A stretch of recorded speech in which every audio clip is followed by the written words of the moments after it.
Hello, everyone. I'm Gülşah. I'm a clinical psychologist and I'm about to finish my PhD. We are here today to talk about this amazing project, brought more than 30 individuals together across 4 countries. I'm here with Dr. Ruth Wells, who is the principal investigator of this amazing project. Hi, Ruth. How are you? Good. How are you? I'm good. Thank you very much. Actually, I'm in Ankara right now, which is the capital of Turkey, and it is so cold outside. It is almost -6 Celsius. How is the weather down there? I'm in Sydney, Australia, and I have to say, I'm very sorry, but it is a beautiful sunny day. It's 25 degrees. The sky is blue. Oh. Yeah. So I'm jealous now. Okay. Ruth, thank you very much for taking time to talk with me. This is our first video for our project. And in this video, for the next 10 minutes, we will be talking about different components of the project. I would like to start asking you, can you please give us a brief summary of this project? What is it about? What is the purpose of this project? Okay, so this project is about clinical supervision. So what's clinical supervision? Basically, we're talking about people who are mental health service providers. And so when you provide mental health support to people, you might be working with groups of people or with individuals. It's not something that you can learn about from a book, because every human being that you come into contact with is an individual and they have their own life story, and the context that they live in is different. So when we're learning how to improve our practice as mental health professionals, we need someone to go to who we can ask for advice and support. And so that's what supervision is for.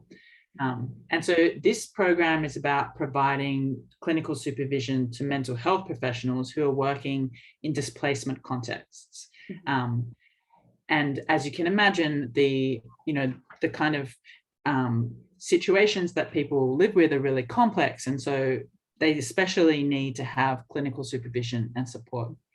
And so we're working in 3 contexts. First of all, with people working with Syrian refugees who are in northwest Syria or in Turkey, and then also with people working with Rohingya refugees in Bangladesh. And overall, there'll be 80 clinicians who get the opportunity to have clinical supervision in a group setting every fortnight for 16 months. So we're really excited about what's going to come out of this project. And in terms of the research part, what we're looking at is we're really hoping that participating in the supervision improves the well-being of the clinicians, so that it helps them to deal with the stresses of their work. And also that from the perspective of the beneficiaries who receive the services, that they are more satisfied with the service they receive, and that they feel more, respected, and that their needs are taken into account. Sounds amazing and very ambitious. I wonder your inspiration to such a project. I'm really passionate about the rights of people who are living in displacement contexts. We know that, people in the Rohingya community, have very little access to being able to do things like have work rights or education, and so on. And so I guess in general, I'm really passionate about human rights for people who've been displaced.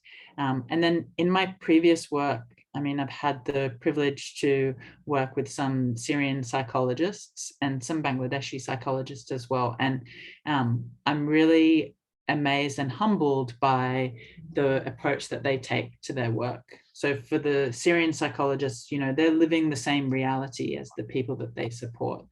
They've also been displaced from their homes and separated from their families. But, they get out every day and go to work and try to support other people.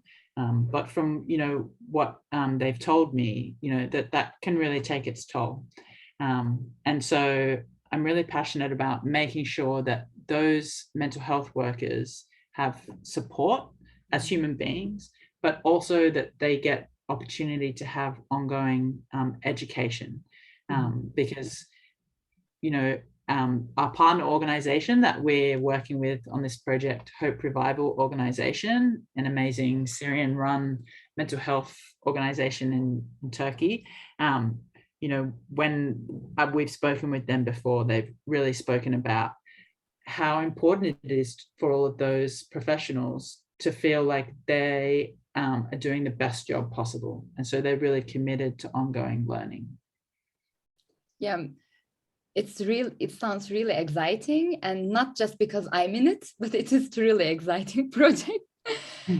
What excites you about it, Gulsha?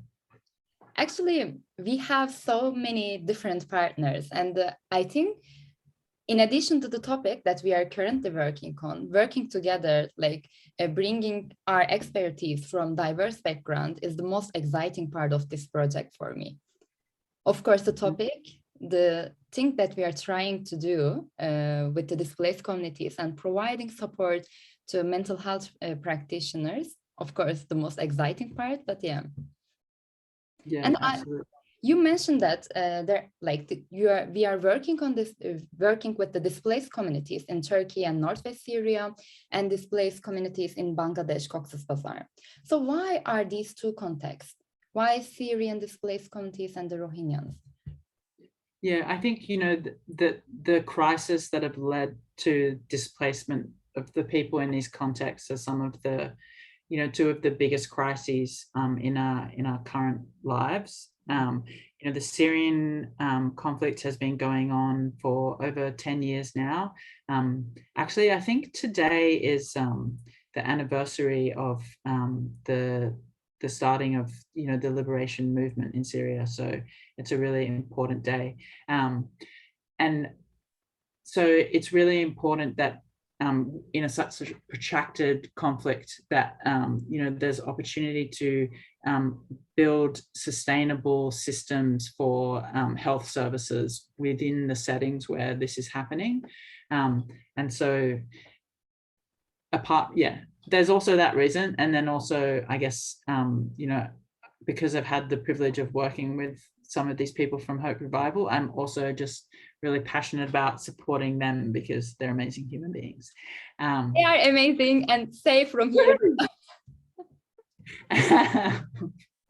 And then in terms of the Rohingya crisis, it's just the sheer scale of 1 million people, coming across the border into Cox's Bazar in 2017, and this sudden influx into this massive network of camps where people have, in a part of the world that's already, has a lot of very high population with, little access to existing resources. And I've had the opportunity to visit there in 2019.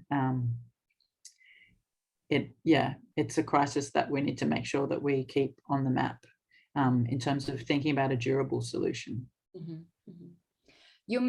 You already mentioned the purpose of this project and what you hope to achieve from this project, but I really wonder your goal out of this project.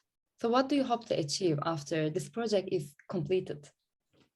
I think what we'd love to achieve is that someone like myself is not really needed in order for people to have access to supervision, who are local staff working in humanitarian settings. And I think that there's already a bit of a movement growing about this. There's an awareness internationally. For example, there's the integrated model of supervision that came out recently, which also shows how important this topic is. But I think ideally, what we would like to support is the development of communities of practice within these contexts, so that that a professional, a profession can be built that can last beyond the period of humanitarian intervention. And so, a bit of context there is that, for example, in Syria and also in Bangladesh, mental health care is not something that people have traditionally used very much. It's a bit of a new concept. And so at the moment, we're hoping to provide support for an internal profession to be built up so that, we can leave, and that can carry on. So this will be about like empowerment and the sustainability of the local resources. Yeah, and I think I would add to that as well.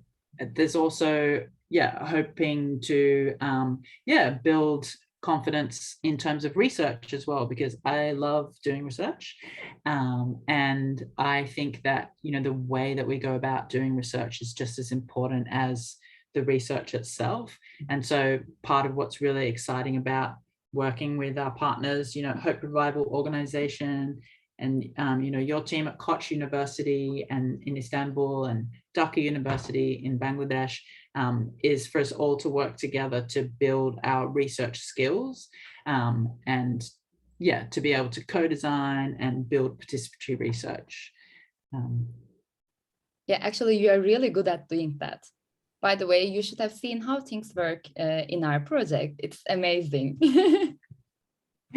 It's really fun to try to, I guess, think about ways that we can all contribute, and then also just be aware that, there's always, that some people in the interaction have more privilege and access to resources. And so how do we make sure that everyone has an equal opportunity to contribute? Mm-hmm. And working across the continents, working with like multi-partners in multi-sites, and it's amazing. What's really, even though I'm speechless, even though I'm a part of the project. Yeah, I know, we've never actually met in person. Yes. We met every day. How funny is that? Yes. Oh my God. Yeah.